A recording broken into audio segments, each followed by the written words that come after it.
Hey, so today's agility move is going to be about shuffling, which is a way to move side to side really quickly. Here's the thing, shuffling's only meant to be done for a couple of steps. We may do it for 10 or 20 yards when we're trying to teach the skill and build some motor patterns, but in actual sports, you run much faster straight ahead than you do moving side to side. So think of shuffling as kind of a transition move. It's meant for a couple of steps to keep your opponent in front of you. If you have to go any further than that, you're going to have to turn and run to catch up with them. So what we're going to do is we're going to talk about this a little bit. I'll kind of show you how to go through and do shuffling. So let's get started. Okay, so first thing we want to do is we want to make sure that we're athletic.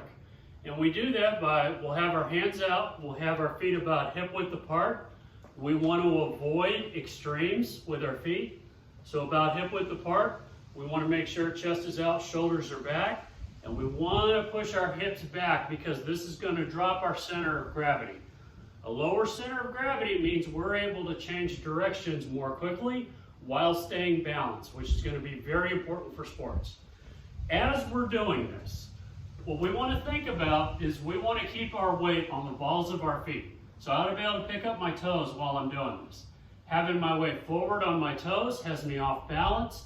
Having it back on my heels has me off balance. These are both bad things if I have an opponent or if I need to change directions quickly. So, chest out, shoulders back, hands out, feet hip width apart, weights on the balls of my feet, hips are pushed back. Now what I've got to do is I've got to decide which direction I'm going to go. So I'm going to start off going to my left. My right leg is my outside leg. So when I'm shuffling, I'm going to push off this right leg and I'm going to step with the left. So in slow motion, it's going to look like this. I'm keeping my weight on the balls of my feet, keeping my hands up.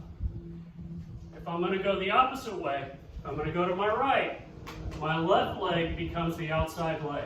So I'm going to push and step, push off my left leg, step with my right. Again, we're only meant to be doing this for a few steps. If we have to go more than that, we're going to have to change directions and we're going to have to run to catch up with our opponent. So, a little bit faster.